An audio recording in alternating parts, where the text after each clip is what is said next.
Hello, Emma. Thank you Hello. very much for joining me today. It's a pleasure to meet you. And I wonder if you could start by telling us about your journey to become the founder and chief executive officer of Animal Balance. Thank you so much, and thank you for this opportunity to talk about cats and talk about how Animal Balance is working to help the global cat population.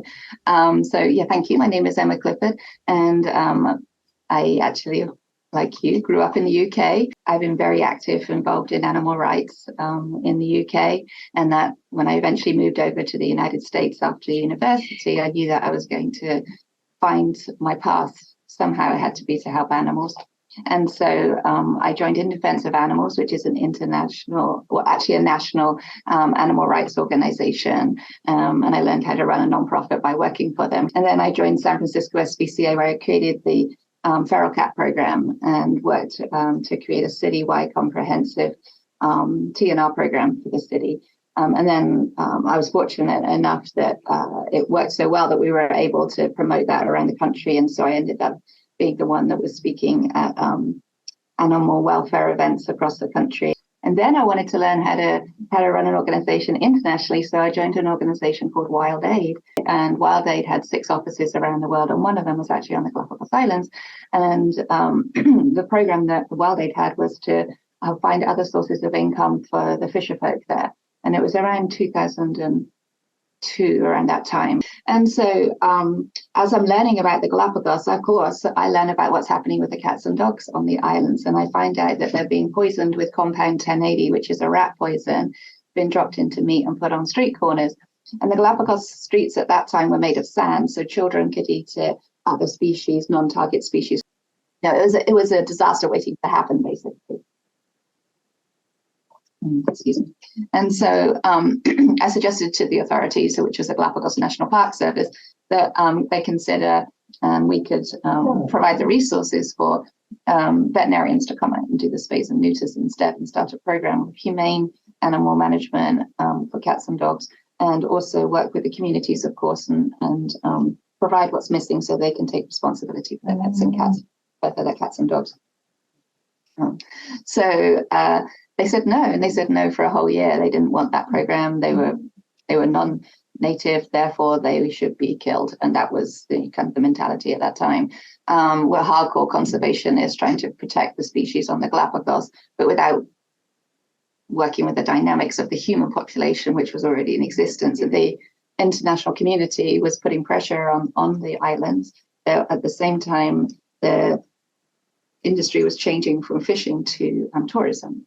And that actually happened over those course of those few years. But the fisher folk shut down the islands, and they said, no, we're not going to allow the boats to go between the islands, which of course crushed the opportunities for any tourism to exist. And that was 2003 at that point, 2003, 2004. And so the authorities really needed a way to appease the community. And so they remembered that I had been writing to them and saying, can we come in and spay and neuter the cats and dogs and provide what's missing to do this comprehensive program? And they said, yes, we need you now. And so we, it was really to appease the community. It wasn't really for the idea of humanely reducing the cat and dog populations. But that's what happened. And that's the era in history where they came to us and said, yes, we'll let you in. And that's all we needed. We just needed an access. So we were given access to the Galapagos Islands to come in and do a spay and neuter clinic on Isabella Island, which is the most remote of all the Galapagos Islands where humans could go to. I mean, it's 2 days to get to the islands from the United States, or from anywhere really, to get to the islands. And then it's another 4 to 6 hour boat ride once you get to the main island to get to Isabella Island. So they sent us to the place where it really, if it didn't work, it didn't matter to the community. There was more of a peace offering really to the community. Anyway, what happened was we set up that first clinic. We worked with the Sea Shepherd Conservation Society, which is a wonderful animal rights organization that protects the animals in the oceans. And they offered to take all of our equipment, our anesthesia machines, our autoclaves, everything down to the Galapagos Islands for us, all of our cages. And so that took about 6 months. And then my first vet team, we met them on the islands when the ship arrived at the same time. And the people on the islands, it was very, very grassroots. The people on the islands were very excited that this program was for them, because up to that point, people had come in with clipboards and counted the so-called native species and the endemic species, and had ignored the humans that were living there, and had pretty much ignored any social services that were needed for them to be able to help protect the islands or species. And so the first clinic was actually held at the Giant Tortoise Breeding Centre, which I think is quite ironic. The giant tortoises, which are tiny at this point, are being bred outside of the window where we're doing spay and neuter. And at first no one came because they thought we were there to kill the cats and dogs, because that's what people had expected up until that point. And so what we did was the dogs were, they were shy. They're shy island dogs, and they're staying about 20 feet away, 15 feet away. But if you turn and put your hand out, they can come over. And the cats were nowhere to be seen at this point. Well, in sunny spots occasionally, but there were so many dogs that the cats were, very much on cover and hiding. And so once we were able to demonstrate to the community that we were there to help and to provide resources, and we love dogs and we love cats and we don't want to kill any species. And we did that by buying human shampoo at one of the local stores, and then the street dogs or the free roaming dogs came around, and so we washed them. Everybody saw us wash them, wondered what we were doing, and then came out of the houses and then thought it was funny, and then brought the dogs to the clinic, because that we'd kind of like through humor and got through that whole challenge, shall we say. And so they came to the clinic and everybody brought their animals in, and we started fixing the dogs initially. And then once we had got through, maybe it was from 2004 to 2008, we had done 80% of the cats and dogs on the 4 islands that are home to humans, cats and dogs. The other islands are protected, and they are protected by the Galápagos National Park Service. However, we were given permission to work in the municipal areas, which is run by the municipality. And so we were working with them to be able to work with the community to get the animals spayed and neutered. And so once we hit that 80% mark or so, we did start to see the cat population become more apparent. And then at that point, we started talking to Alley Cat Allies about getting traps to the islands. And was it safe to bring traps into the islands? Because what if they got into the wrong hands of the wrong people, and then they were used for lethal methods? So a lot of thought went into whether it was a good idea to bring in traps or not, because we did actually have traps in 2004, but we didn't unload them from the ship because we weren't sure that they won't be used for lethal methodology strategies. And if you're not there all the time, you can't make sure that your traps are going to be utilized correctly. So we waited until we had enough confidence and enough trust amongst Animal Balance and the authorities on the Galapagos before we started bringing in traps. And I think it was 2010 before we started taking actual traps into the islands. And up until that point, we have been encouraging people to bring in their cats in however they could bring in their cats.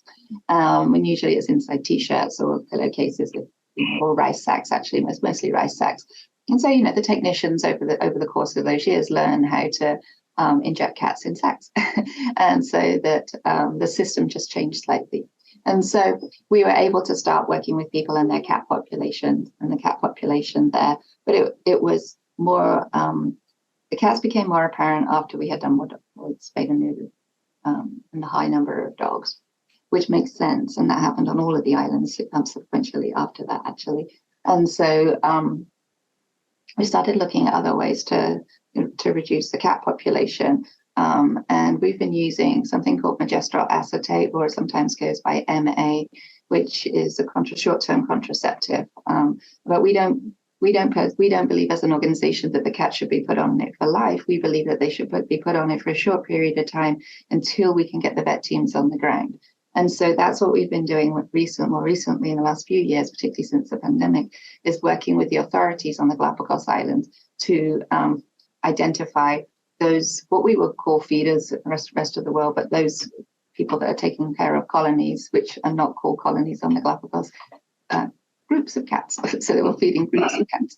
And so, because we don't want to establish the language too much on the islands, because then there'll be more of a push from the very conservative conservation groups that are extremely well funded, and they have a lot of power on the islands. And so you want to make sure that what we're saying is we provide a sterilization program for cats and dogs Doesn't matter what anyone labels the cats and dogs as. That is the program, and we work with the community to do that. And to do that, we train the community in all the non-medical aspects of the clinic and encourage people to go to veterinary university. And that's happened a few times, actually. I was at a clinic 2 years ago, and one of the young women that was there had just become a veterinarian. She's Ecuadorian, become a veterinarian, and she's from the islands. And she kind of shyly came over to me and she said, "Oh, I want to tell you my story. I know you from a long time ago. When I was a little girl, I used to come on your clinics and clean your cages." And I was like, "You did? Oh, thank you so much. That's so wonderful. Thanks for your help. And now you're a veterinarian. That's incredible. That's what it's about, encouraging. And you're a woman. Fantastic. Well done, you." And I said, "Tell me how it happened." She said, "Well, I came on your clinic to decide if I wanted to be a human doctor or an animal doctor. And after working with all the lovely people from Animal Balance, I absolutely decided I was going to become an animal doctor." And she found a way to go over to the university, which is off island, which is over in Quito, and do her course and then come back and serve the communities on the islands. And to me, that is what it's all about. And so now she is very much somebody that the other young women are looking up to in the clinics. They're like, "Well, if she could do it, I could do it," And so there's this strength that's starting to happen. And a lot of the people that were working in our clinics over the years, because we've been doing it for 19 years now, so that's probably 3 generations have helped us in those clinics at those times. And now those people are in positions of power in the municipality, at those NGOs who are hiring Ecuadorian people, particularly women. They're hiring people that we were working with over time. So that has, and I think that when we did the clinics, it was very exciting in each of the communities, because it was, we were coming in, we were doing this work, and everybody wanted to help. And so it had a big impact in terms of amount of, confidence about how talking about compassion for all species, talking about coexistence, talking about how it's not appropriate to put out poison in meat on street corners, and use lethal methods to reduce the populations, because it's not right to kill one species to save another species. We are smarter than that, and we can use the resources around the world to be able to find other strategies. And essentially, that's what we're teaching. We're teaching that you tell us what you need, we'll go find it to be able to ensure that all species survive and thrive in the space that they are on the Galapagos. And it's very, very complicated on the Galapagos, because you have all of these NGOs, then you have the Ecuadorian government, and then you have an organization like us that is not registered in Ecuador, and we're not registered in Ecuador on purpose because we believe that is somewhat neo-colonial. What we're there to do is simply provide the resources that are missing so that the work can continue, and then we'll go somewhere else and do it somewhere else. But as it's the Galapagos, it's complicated, and so we're still there, 19 years later. We're having our 20th anniversary next year, which I can't quite believe we've been going for that long. So this program on the Galapagos, to get back to the cats, the program on the Galapagos with the cats is very much community-based. It's very much talking about, okay, when's the next vet team coming in? Where's the larger groups of cats that are getting fed? Could we potentially give you a powder that you can put in your food and monitor your feeding each week? And then we'll time that with a clinic when we come in, which we try to go in once a month, at least to each of the islands, to be able to spay and neuter them. You can take care of them, and then you can put them back where you were feeding them. And then the story stays contained, and it stays within the community of what's happening. If we know that there are cats in the Galapagos National Park area, but it tends to be on the periphery of the town. So if we can move those, have the feeders feed leftovers away from the park areas, it's generally going to work to move those animals away from any sensitive habitat areas. I mean, the whole of the Galapagos is a sensitive habitat area, but at least in the municipality, we have a way to create almost like that whole municipality becomes a feeding station to get those cats away from the Galapagos National Park area, because we do not want those cats out there. And there are pockets of cats out in the Galapagos National Park area, but it's very arid, it's dry, it's volcanic rock, of course, it's all lava. So there's very little water. Now we know that cats can survive without water for quite a while, but it's not a habitat that they would choose to live in. Often what happens is they might be on a boat, and maybe the fisher folk go around and they're fishing in a different area, and they just get left behind. And then that's how that small colony starts to exist. But it's very harsh on them because there's so little water. And interestingly, that you were wondering, I know, about how the cats got to the Galapagos in the first place. Well, the story goes that Charles Darwin actually had a cat on his boat, and he actually let one of the cats out and ended up on one of the islands. And then, of course, it's the whalers, it's the early explorers. They're the ones that brought the cats because they bring the cats for good luck and to keep the rat population down on the ships. And of course, once they get off the ships, they're going to thrive there because of the huge food source. And so you have a very small pieces of land with predators and endemic and native species. Then you have this ring of humans that all choose which one that they want to protect. Or you have an organization like us that's saying, no, let's protect everybody and let's work with the communities to do that, which is where things are going with the other organizations now. It didn't used to be, but now it's interesting because groups like the Charles Darwin Station didn't agree with the Animal Balance Program at the beginning 20 years ago. They said that it's ridiculous and that the cats and dogs should be killed. This is a pristine area. It should be kept perfect.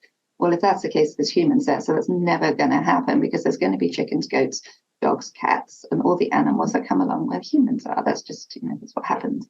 And so the authorities in the municipal area are charged with making sure that those populations don't get out of control and don't negatively impact other species on the islands.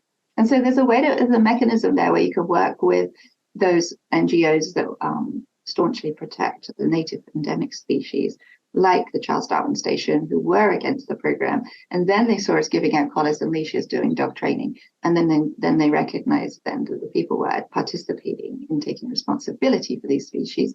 Therefore, they wouldn't be killing the marine iguanas on the beaches. So that is a benefit to somebody that wants to only protect native species. And so then they kind of softened to the approach. And now absolutely support the animal balance programs, absolutely support spaying and neutering, because people took the resources we gave and used it to protect their cats and dogs, which therefore protect all of the species. So things did change. The dynamics between all the organizations started to change because they also had cats and dogs, right? The people that work for these organizations have cats and dogs. This program works. And now, and since the pandemic, there has been an increase in populations because we couldn't send in as many veterinarians, of course, like what's happening around the world. And so what I did was I invited my colleagues at World Vets, another organization just like Animal Balance, to come in and help. And I helped them set up on San Cristobal Island because I knew that we wouldn't have the resources to be able to combat the outcome of the pandemic and the increase in populations. They're working really hard right now over on San Cristobal to reduce the cat and dog populations. They have traps, they have everything they need because we set it all up prior. And Animal Balance is now working on Isabella and Santa Cruz Island to be able to work with the authorities to reduce their populations after this increase because of the pandemic. And we are increasing our programs as a result of this and increasing the use of MA in response to this.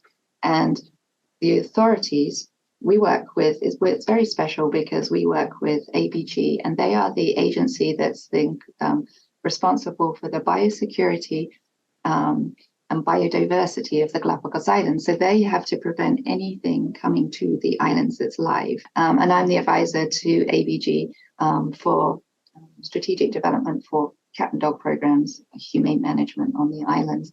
And so together over the time, and they're veterinarians too, and we've trained their veterinarians in how to do high volume spaying and neutering and how to do small incisions, and talked about different drug protocols and how to make it better and how to use better pain management, which, then kind of goes into the alchemy of how to do this in the best possible way, which is amazing to see the Ecuadorian veterinarians working with the European veterinarians, with the Canadian veterinarians, and other countries from Latin America all coming together and trying to figure out, okay, post-pandemic, we're not allowed to move controlled drugs around the world like we used to be able to. What can we use? How can we make it as safe as possible? And now what's happening is all of the countries' veterinarians are getting together and discussing what's the best way to do these programs, which is a huge leap in the world of humane animal management around the world, I believe.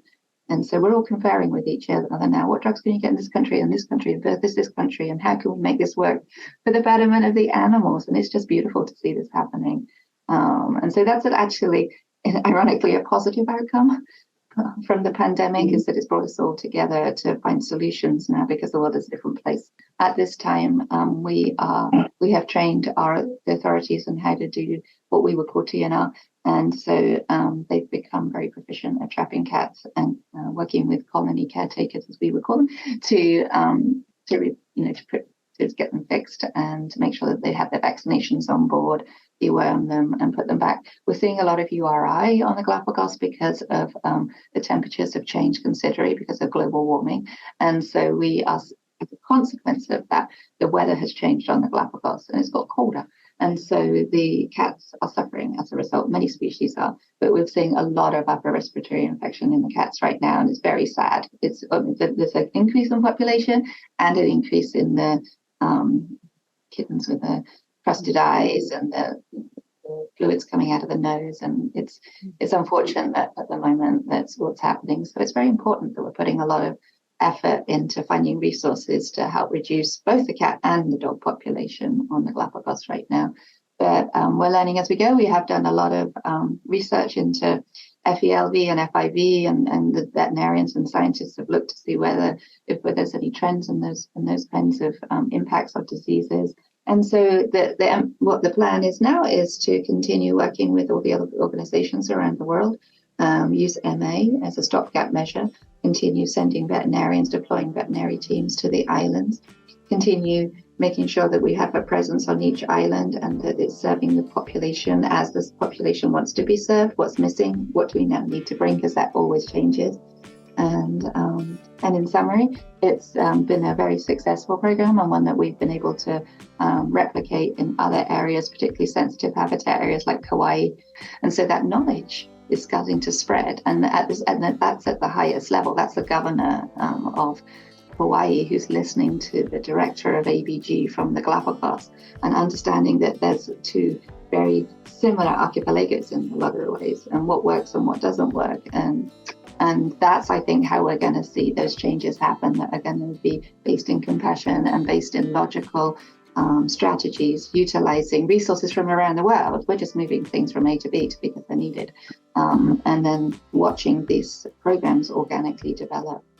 Emma, thank you very much. That was a real sort of whistle-stop tour of the past 20 years on the Galápagos Islands, and I really love the transition between starting from poisoning, putting down 1080, to being a place where the community is engaged and everybody who visits and everybody who lives there realizes that what you've done is the right way forward. So but it does show that, this is an ongoing thing. It doesn't stop. You keep doing it and it keeps going. But that was fabulous. Thank you very much for your time, Emma. Yeah.